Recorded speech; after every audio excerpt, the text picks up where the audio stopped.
Hold the Line. That's it. I got Genius on My Mind. Is that it? Something like that. It's 8:13. We're live or local. Now we've got on the man that's going to tell us about a concert, because Ed Sheeran was in town in Ipswich. Yeah. Signed the wall and racked off. He could have at least played one song on his guitar. But Harold is going to talk to us about a concert 110 years ago that was positively stolen. So let's introduce Harold the H. Cock-a-doodle-doo to the program. Good morning, Harold. Yeah, good morning, Dano. It isn't fantastic that Ed Sheeran snuck out here to Ipswich yesterday to sign the mural, and he did phone you beforehand, but I know you kept it under wraps. Well, he did phone me. I've had a lot of influence to have him come to Ipswich. Gary Hargraves thought he would, and the B105 morning crew and Puddle FM, they thought. I took the first call over 12 months ago. Oh, there's no doubt. This is where all the ingenuity happens, is with you here on West Bremer Radio. But it's interesting that, the Mayor, Teresa Harding, she jumped on the bandwagon too to lure Sheeran here at Ipswich, didn't she? Yeah, and so did Paul Pasali. But everyone did. And look, tonight, it's the second of his 3 shows in Brisbane. They're all sold out. But wouldn't it be awesome if after that he came back out here for a pop-up concert? You never know. Well, you don't know. He might have intentions to do that, and on the North Ipswich Reserve, maybe. That's right, and it's not out of the question following his other visits to Ipswiches in the UK and USA, remember. And there's been such a concerted effort here. And look, I'll just tell you, because the listeners, it's worth listening to the story again about the Ed Sheeran campaign. Look, as you might know, last year the Ipswich Mayor went to Ipswich in the UK and hand-delivered an official invitation to his local pub. Yep. And, of course, that big mural that he signed yesterday, it was commissioned by Warner Music. Yeah, and of course, you'd know all about this. The Prince Alfred Hotel, they created a special Ed Beer and Brew. Yeah, that was the Prince Alfred. We used to go there a lot. Yeah. And there's even a cardboard cutout, Ed, that posed in a cockpit out at the RAAF base at Amberley, and you're always out there too. I was out there. Ed's following you around. Well, I'm getting a bit tired of it. He won't even say hello to me. Yeah, look, all that sounds really, really manic activity, and he's not saying hello to you, but everyone was trying to get him out here. And it's no different from back in 1916, during the depths of the First World War, when another extraordinarily successful sold-out concert swept all before it. Wow, across Australia and New Zealand. Where was that, and who was it? Yeah, look, the singer was Paul Defoe. Now, he was the great Canadian tenor. And between 1906 and about 1920, Defoe made regular concert tours throughout Canada, Australia, New Zealand, China and Japan. In 1910, he had 2 appearances at Carnegie Hall with the New York Philharmonic. Wow. And Danny, look, he was described, much like yourself, as the golden-voiced Canadian tenor. Or the tenor of tenors. Prince Charming, that's you as well. And he was also studied for the priesthood. I don't know if you went that far, but he was just charming to everyone.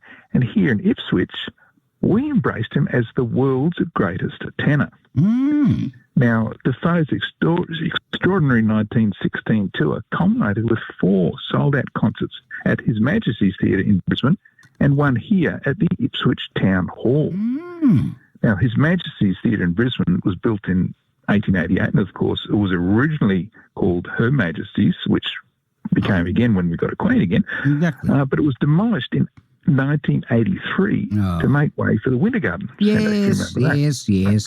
Yeah. Look, and at the time, it was the biggest at the time it was built. And in 1916, it was the largest theatre in Queensland, with a main auditorium seating almost 2,000 people. Now, for the Defoe concert, when the Brisbane tickets went on sale, the queue went all the way up Queen Street. This is 110 years ago, not now for Ed Sheeran, but for Defoe. And they lined up, before sunrise, hours before opening the box office, and it lasted the entire day.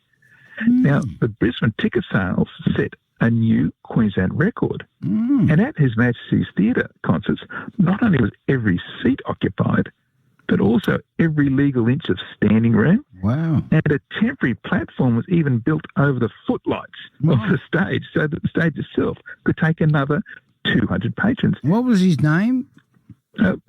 Defoe. His name was Paul Defoe. Paul Defoe. Quite apart from other footlights, there was another 80 people actually filled into the orchestra pit. So the orchestra had to get pushed to one side. There were just so many people packed for these concerts. Now, 4 concerts were scheduled for Brisbane, but after the crazy opening day of ticket sales in which they were all sold out, that's when the unthinkable happened. Whoa, what happened? The Ipswich concert at our town hall was cancelled to make way for an extra Brisbane concert. Wow. I know. Look, Ipswich missed out in favour of Brisbane, not for the first or last time. So, Danny, 110 years ago, Brisbane got 5 Paul Defoe concerts and Ipswich lost only 1. So I reckon Ed Sheeran leaving his Brisbane hotel yesterday to visit Ipswich, it's some recompense after that gross injustice we suffered over a century ago. And come on, Ed, come out and have a pop-up concert as well. But what about the bloke Paul Defoe? Defoe. He pulled such a big crowd. We've never heard of him. It's funny how 1 minute you're famous, next minute you're not. Well, like, I mean, it's 110 years ago. But when I post a story, I'll post a recording on there as well. He does have a remarkable voice. Much like yourself, he'd be great on radio as a backup for you. Oh, well, Paul DeRoot. Well, what's his name? Paul Defoe. Paul Defoe. And he was a Canadian, and he had big pipes, didn't he? Yep, he was the world's greatest tenor. That's unbelievable. And 110 years ago.